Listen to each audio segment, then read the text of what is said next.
Егер сіз пунтури, дери, багуди деген не екенін білмесеңіз, онда назарыңызды бізге аударыңыз. Біз тарихи тәжірибелерді бастаймыз. Корей тағамдары күріш, көкөніс және ет негізінде дайындалатынын бәрі біледі.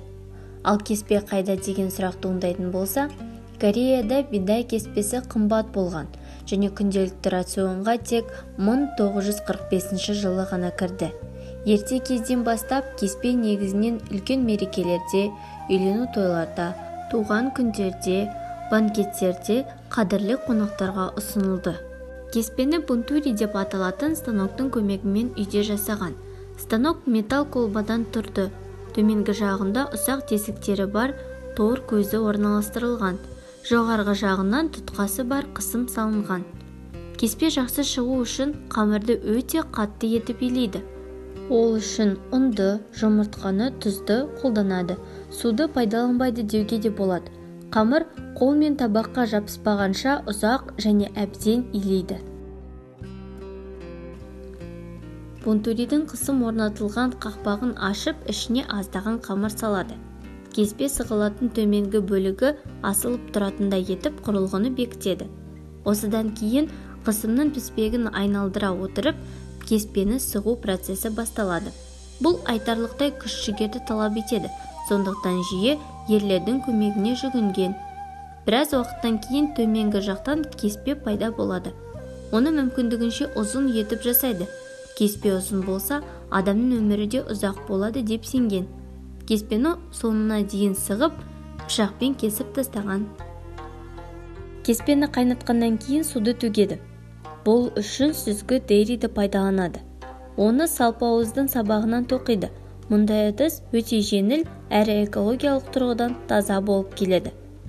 Бұрындары кесенің орнына асқабақтың қабығынан жасалған ожау қолданған. Мұндай ыдыс жасау үшін пісіп жетілген асқабақтың жоғарғы жағын тесіп, ішіндегі пістелерді алып тастайды. Бір уыс құм салып, әбден шайқайды. Құм ішкі бетін тазалап тегістейді. Осылайша жеңіл әрі өте берік ыдыс жасалған. Кеспе қолданылатын ең танымал корей тағамы ол кукси, немесе куксу. Кеспеге сорпа, түрлі көкөністер мен ет қосылады. Куксу сөзі иероглифтар түрінде сорпадан созылатын кеспе дегенді білдіреді. Корей халқы дәстүрлі түрде таяқшалармен жейді. Бірақ үстелге қасық та қойылады. Өйткені олардың ас мәзірінде сорпа өте көп. Айтпақшы, корейлер үшін қасық асханалық құрал ғана емес, өмірдің символы.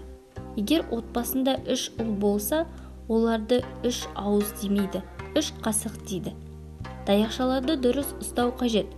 Олардың бірі ортаңғы саусаққа және бас бармақтың астына алақанға қойылады.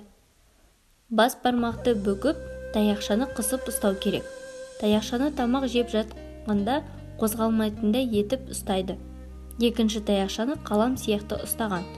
Ол өте қозғалмалы болады. Таяқшаларды қатты төменнен немесе жоғарыдан ұстауға болмайды. Орта кезінен ұстау қажет.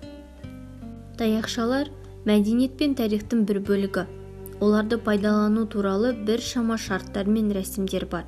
Таяқшаларға қатысты көптеген ережелер мен жақсы әдеттер де аз емес. Атап айтқанда, тамақты таяқшаларға қадаудың қажеті жоқ. Өйткені бұлай өлі адамдарға ғана тамақ береді. Тамақты өзінің таяқшаларынан басқа біреуге беруге болмайды. Әрқашан 2 таяқшамен қолдану қажет. Егер бір ғана таяқша болса, бұл мәдениетсіздікке жатады. Егер сіз тамақ жеп болсаңыз, таяқшаларды тарелкенің ішіне салмайсыз, оларды тарелкенің үстіне қоясыз. Ал егер сіз тамақтануды аяқтамасаңыз, онда таяқшаларды арнайы тірекке қоюға болады. Осы дәстүрлердің барлығының түп тамыры сонау ғасырларға кетеді. Дегенмен олардың біразы өзгеріске де ұшырады. Бұл үй ыдыстарына да қатысты. Көптеген ғасырлар бұрын ата-бабалары ойлап тапқан бұл заттардың үй шаруасына қолдану өте тиімді және ыңғайлы.